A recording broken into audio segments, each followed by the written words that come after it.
Hey folks, welcome back to Skyward Sword. We're here in the Lanayru mine, and this may be a little bit confusing for people who have played previous Zelda games, especially Twilight Princess, because Lanayru is supposed to be the water area. But this is a desert. Why is it a desert? So yeah, kind of mind freak. Zelda games are supposed to start with a forest level, then a lava level, and then a water level, but this is a desert! Weird. But yeah, as you can see, very large expanse of desert kind of terrain. Huge statues in the background, what's up with those? And again, clearly remnants of an ancient civilization and all that good stuff. It's weird, there were already ancient civilizations, like, and this is the first game, so clearly there's history even before this. Anyway, he got his cube there. Pretty easy to miss, but again, I'm pretty good at missing things, so maybe it's not that easy to miss. Anyway, that's a very good save point to get. Like, if you're gonna get a save point, get that one. Just saying. Just do it, man. Use every save point, but especially that one. You'll understand someday. Anyway, because this is a mine, we have minecarts. Minecarts means minecart pushing, and eventually minecart riding, but unfortunately, this minecart is not currently active. I doubt that fall really helped. This is a cleverly with finger quotes, cleverly disguised block pushing puzzle. Because it's not a block, it's a minecart. But the idea is the same. Get a platform so you can get up higher on that ledge. Anyway, annoying gel Chuzol things. The yellow ones now electrify every once in a while. So if they're sparkling, don't attack them, or else your sword will conduct electricity and you'll get zapped. Not a fun prospect. It's a large stone. And it's blue. And yeah, that stone is kind of the primary game mechanic of the Lanayru area.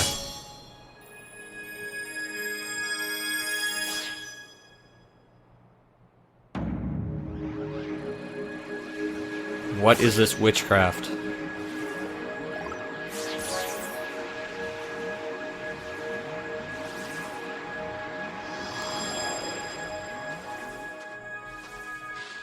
Suddenly everything is grassy and filled with life. I don't even know anymore. This is so weird. And they're robots. Why are there robots? That's right, time shift stones. There are rocks scattered around this area that transport a certain radius around them back in time. It's so ridiculous. I love it. Sustained temporal disruption field. That's just pretty amazing. So yeah, this area has a time mechanic, basically. And so there will be plenty of puzzles that involve basically adjusting the temporal distortion fields to make puzzles solvable. And there's a lot of contrast between old dilapidated machines and new functioning machines, except they're backwards, because the new ones are in the past, and the dilapidated ones are in the present. It's so confusing.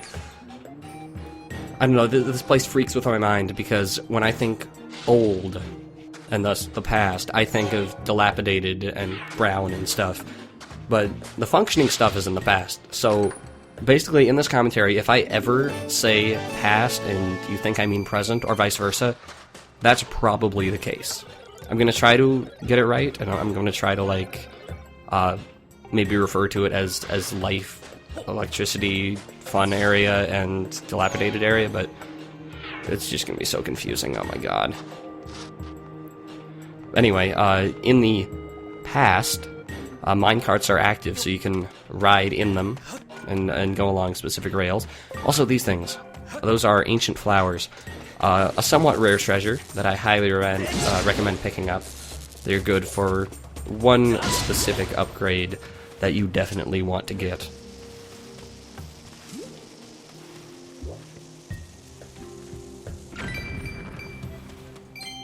Also, lots of rocks scattered around here that you can bomb. Rather than digging, you can bomb. But yeah, this minecart, you have to push into the time field, otherwise it won't work.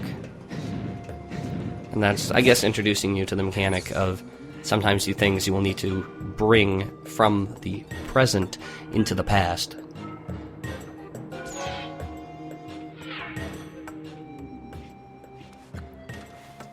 Anyway, progress over Hizzle. We got, like, I don't know, sarcophagus basket things? I'm not really sure how to describe them, but I do know that a very similar mechanic popped up in the entrance to the first dungeon of Wind Waker. You remember on Dragon Roost Isle, there were places where you need to, like, throw a bomb or something into statues on the wall, and then they would fall down and create a bridge over lava. And it's a very, very similar sort of tactic here. I don't know what the point of that time shift zone is, honestly, right there.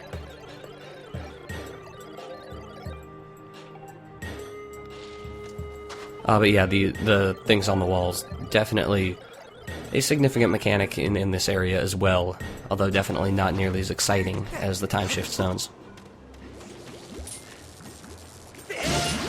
And the main obstacle of the area, as you can see there, if I stop circling around this dude, is quicksand. Quicksand slows you down. You have to run through it, otherwise you'll get sucked down, and that would be bad. So it's essentially another way of forcing you to use stamina wisely. Now there is a pretty crafty way to get a little extra time on the quicksand, and I believe I show it off in the coming little sections.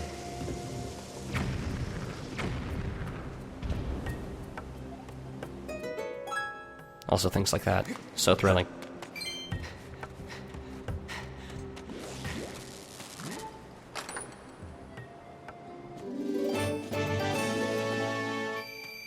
I need to just stop reacting to rupees, because they're not a big deal anymore.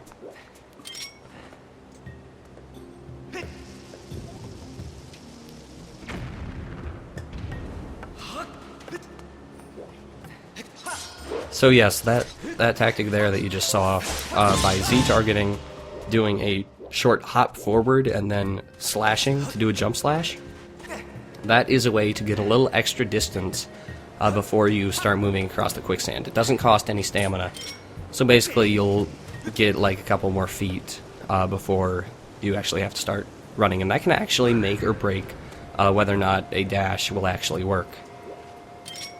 Anyway, you can see over there now we have the electrified frogs. Definitely significant dicks, because electricity is just overall a bigger butt than the lava, I think, personally. Because electricity will, like, paralyze you and other horrible things. And as you can see, I'm having trouble bombing them because bombs have trouble. Generally, the best way to get bombs across quicksand is to roll them, but as you can see, there are a variety of platforms here that would impede your rolling progress. Ooh, and there's a prize up there. Want to get the prize. And now we just have to make our way across the rest of this quicksand pit. There are stamina little thingamajigs, so you don't waste too much time, but a lot of these areas do come down to patience and, like, not trying to go when you don't have full stamina. It's unfortunate that stamina can't really be expanded to a more variable thing. It's more like, have full stamina or else bad things will happen, rather than you should have this amount of stamina or you should use this much stamina for this much, or stuff like that. Anyway, roll bombs across here.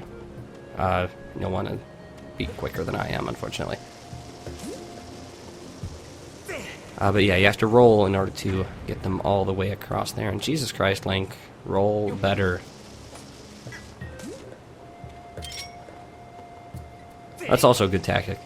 Since you're not on a fuse, you can put it back in your bag and then take it out, and then it'll just light when you roll it. And that's probably a better idea, but you know, that'd be too smart.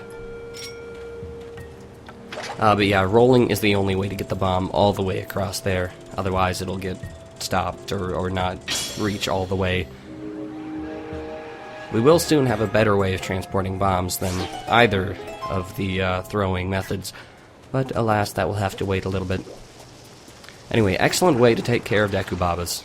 Have them eat bombs. It is so good. I hear jinglies over there. I hear jinglies, and I'm not collecting them. What's wrong with me? What am I doing? You're a terrible person, Link.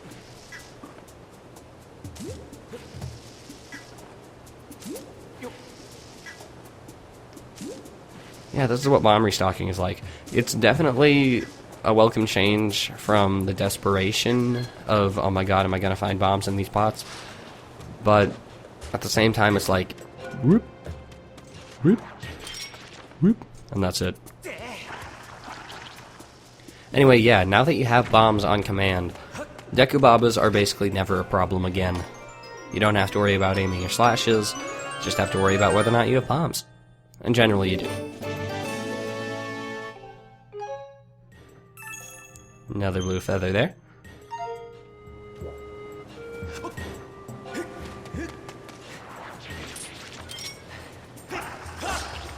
That's right, I give no shits about your desire to eat me, Dekubaba.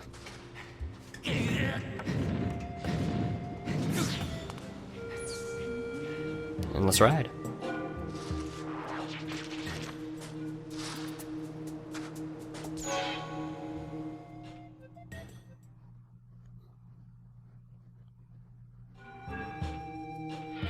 And here we are on the outside, in Lanayru Desert proper.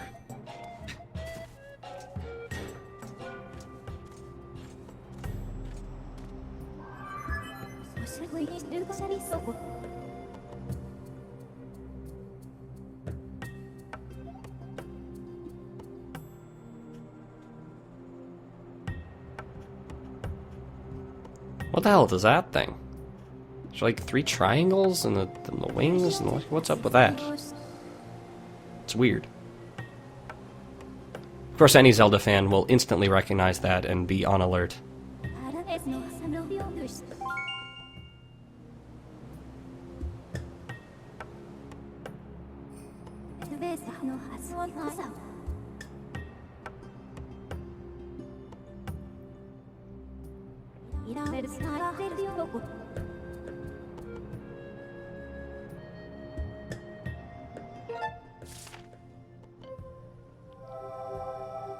Yeah, that's a big area.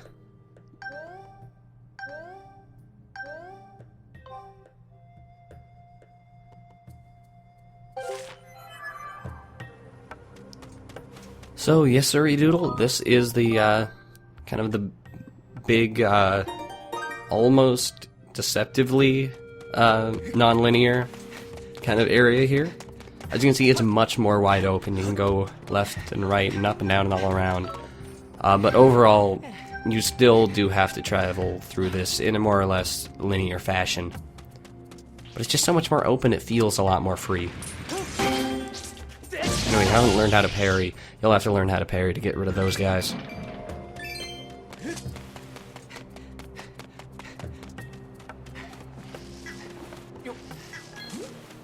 And a doodle.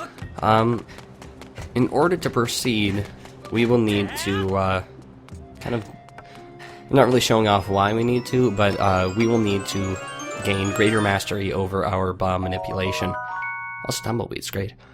In order to kind of progress through another pit of quicksand that is over elsewhere.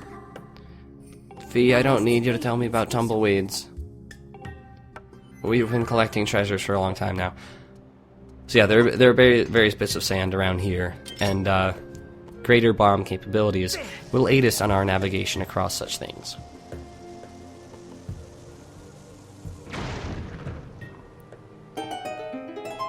And I suppose this is kind of an instance of, oh, there's a puzzle, I should solve it and see what happens. Because, as you can see, there's a time shift thing here.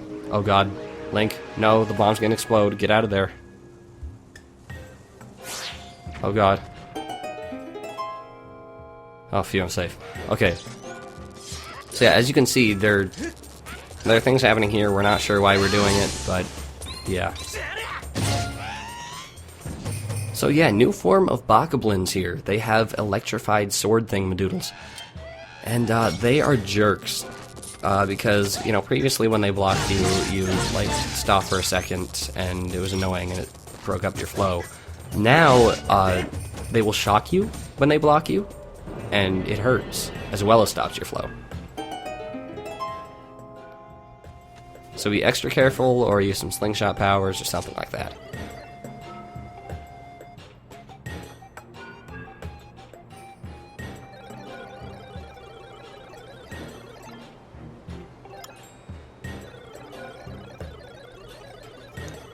Oh, you mean Mr. Bug? That's right, Mr. Bug is getting an upgrade. You thought Mr. Bug was awesome before. Well, feast your eyes. On Mr. Bug V2 Omega. Also known as the Hook Beetle. Basically, Mr. Bug can now pick up items, mostly small round objects, such as bombs, but also certain enemies, actually, as we'll find, I believe, in the next episode. So basically now, Mr. Bug can pick up rocks from the ground, or not rocks, bombs from the ground, or from those like bomb trees you see over there, and carry them off to places unknown. You can either like just carry them and run them into something, or drop them on enemies, or drop them into those coffin sarcophagus things. Just overall very versatile. And although Mr. Bug can transport bombs that you yourself lay, since once you lay them they will be on a fuse, it's generally not too great. You can't get them very far. You're better off just throwing the bomb somewhere. Anyway, that's why we needed the upgrade Mr. Bug, so we could bomb those and get across here.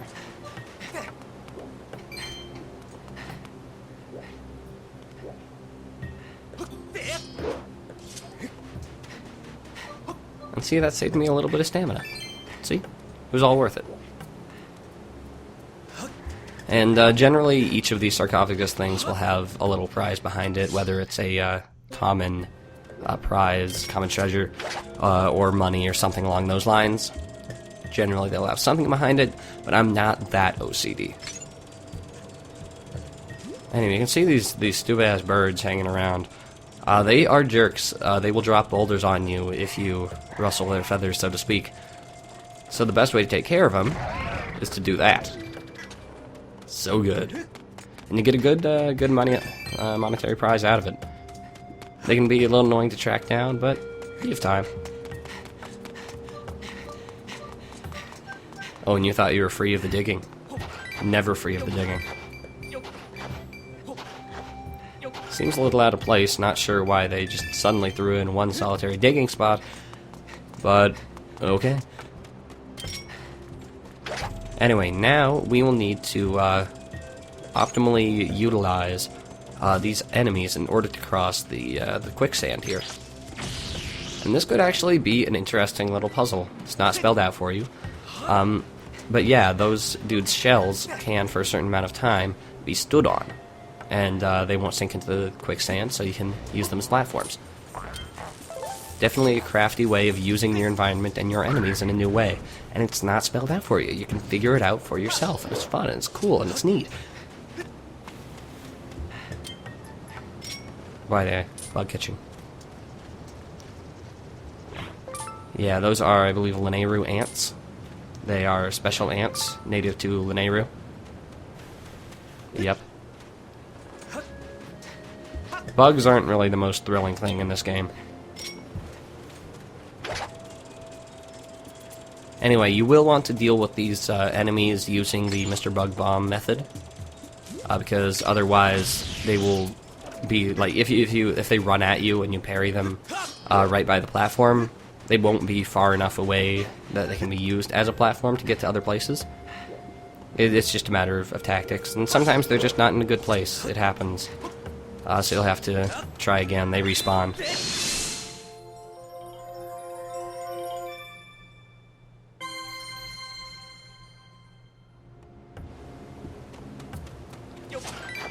Ooh, look at that graphical glitch in there. We are seeing through the cactus.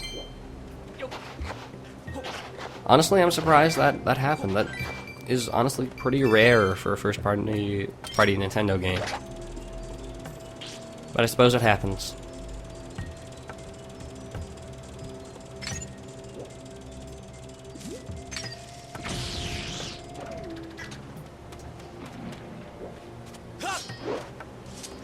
And yeah, this is one of those instances where the jump slash tactic actually does help, because depending on where the snail falls, it might be just out of range for a normal stamina dash, so it's useful to use the jump slash.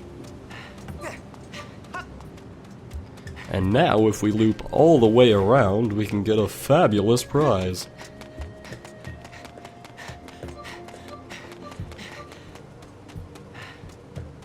And by fabulous prize, I mean a shortcut. I mean, this is definitely a good shortcut. Oh, God, I killed a bug. Oh. It's a useful shortcut. It means you don't have to go through that whole quicksand gauntlet again. But they could have given me some rupees or something. I don't know. I want the rupees, man.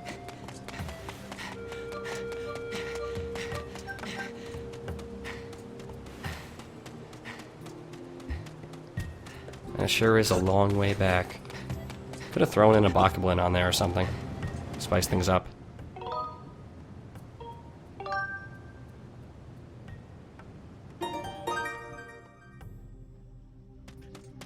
And now that you've gotten a hold of using the snails as platforms, now use them as moving platforms. As you can see, the quicksand now has a current, and a snail shell that has been bombed will now flow constantly with the current. So they have to time things and not get swept away in the tide.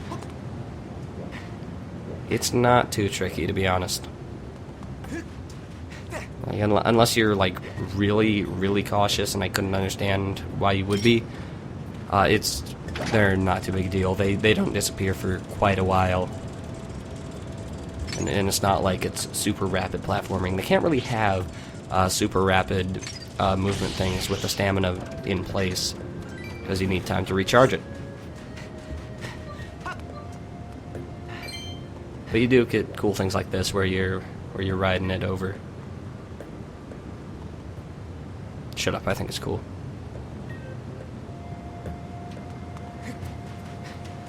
And yeah, once the shell starts to give out, it'll start to wobble. You might have seen it wobbling for like half a second before I left it. Yeah, it stays pretty long. Shouldn't have any worries about that. And as you can see, the quicksand waterfall definitely has some adventures to be done. But that is for a later date, and this is also the end of the episode, so I will see you guys next time.